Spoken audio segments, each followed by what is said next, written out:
Hello, I'm SassyDaNoob, and today we're going to look at the FAMAS. A lot of people sort of forgot about it after they nerfed it some time ago. When it was OP, it was really OP, but now it's not as useless as people think. Now here's a hip fire with the flash suppressor. And you see, you really don't want to be doing that. That is just no good at all. That's a last resort thing. And down the sights again, we're just going to drop the hammer. And yeah, you see, that's a similar pattern to the M16, so you're not going to, it's not that big a learning curve to use. See, that's fighting the recoil, and you see that's not a bad spray for close to sort of short to medium range. And again, that's not a bad spray manually burst firing. So we're going to suicide now. That's always fun. And we're going to go with the FAMAS with the flash, with the suppressor, with the sound suppressor as opposed to the flash suppressor.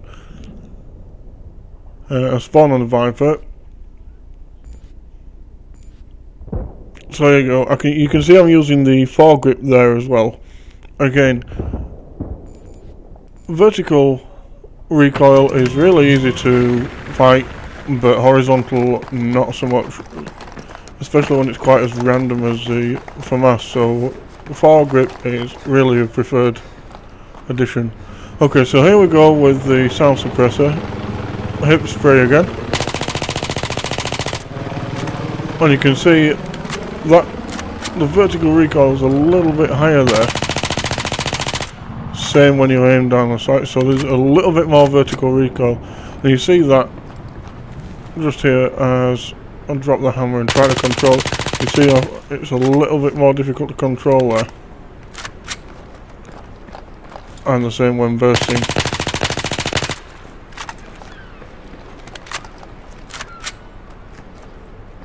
And that's our FAMAS. Now, the favourite configuration for assault rifles tends to be heavy barrel. Everybody, as soon as you get an assault rifle, it doesn't make any sense until you put a heavy barrel on it. Not with the FAMAS.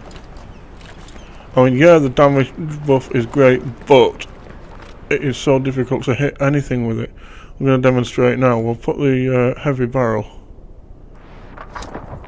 on and do the same again, and you'll be quite surprised at really how much vertical recoil is added by the heavy barrel. Okay, I'm gonna have to spawn in the little bird because somebody's pinched the Viper.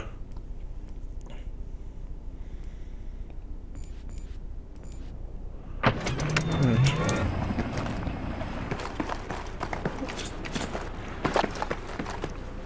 Pro knife running again. Okay, so heavy barrel.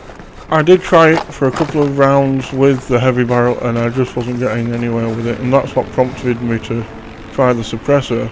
And then I unlocked the flash suppressor and things will just kept getting better and better. Now look how high that top bullet hole is compared to the others. Look at that. That is ridiculous. Then you see the same pattern emerge as you aim down the sight. Much higher than the suppressor and higher still than the flash suppressor. And just watch how difficult this is to control. Oh my god. And the same when firing manual bursts. So, use the flash suppressor. It's less recoil than the ordinary suppressor, and you don't lose the damage. You don't get as much damage drop off as with the suppressor. So here's some suppressor footage that I took on Donya Fortress. Yes, the suppressor has the stealth bonus in that you cannot be seen on the minimap as easily. On the close quarters maps I don't find that quite as important because the minimap is useless. I mean, if you're not on the same floor, I mean, if I'm upstairs in this area shooting down at you, even with an LMG, you don't know I'm there. Not according to the minimap anyway. And so it's pretty useless. So I think that my preference is to go with the flash suppressor. It makes the gun more controllable. It makes you kill quicker above sort of the 5 to 10 meters range, and it's just overall better. You'll use fewer rounds. I mean, and you know, if you've ever used the FAMAS, you know you need to cover your reloads, otherwise you are going to get destroyed. And also, range is not the best. Anyway, so here we go with the flash suppressor, and I just seem to find that they drop so much faster. I'm hitting more rounds, even, you know, in the short to medium range, I'm doing more damage. It's just all around a better experience with the flash suppressor than with the suppressor. So this is my FAMAS guide. There is the other configuration. Now, I haven't got any footage of this, but if you wanted to really try to use this gun in a medium range setting, there's only one way to do it, and that is use the burst fire mode. The thing about it is the burst fire mode is actually quite accurate, and you can even get away with using the heavy barrel if you're willing to sacrifice that short range effectiveness. The FAMAS, the heavy barrel will destroy you in the short range, but if you're using the burst mode, it's quite effective for medium range. So that's it for the first part of the video anyway. The second part of the video is going to be about the hidden secrets of burst fire weapons.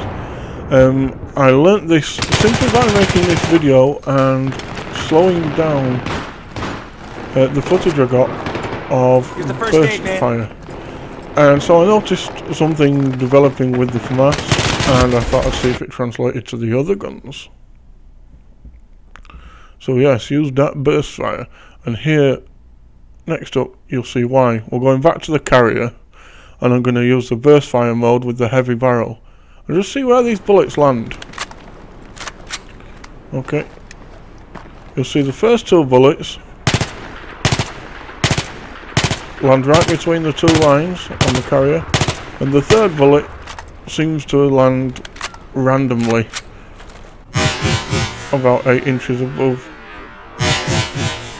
And you see, you may not be able to tell, but there's a bigger gap between the second and third bullet than the first two. And when I slowed this right down and watched, I was able to count, and I was able to see how many frames there were between each bullet being fired. And so I thought I'd test this with some other weapons and make a list and see how they perform against each other, and here's that list. So you can see when this is the numbers on the left there signify frames. So in 10 frames, the first frame being when the first bullet is taken off your ammo, the FAMAS fires a bullet, then it skips a frame, that's 16.6 milliseconds, then it fires a bullet, and then it skips 3 frames, that's 49 milliseconds before the last bullet comes out, and that's why that last bullet is so inaccurate. Now you look at the AN94, there's one 16 millisecond gap between the two rounds, and so those two rounds are very accurate, just like the FAMAS first two rounds. And then it waits 4 frames, which is quick maths 66 milliseconds, and then the next two rounds are bang on.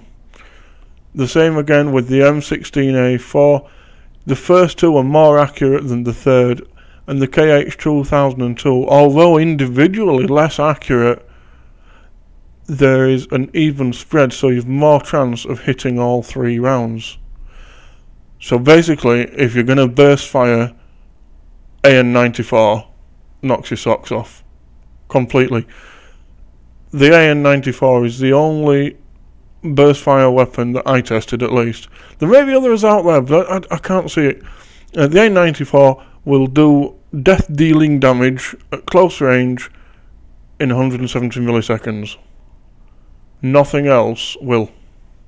And so that is the hidden secret, and this is my FAMAS guide.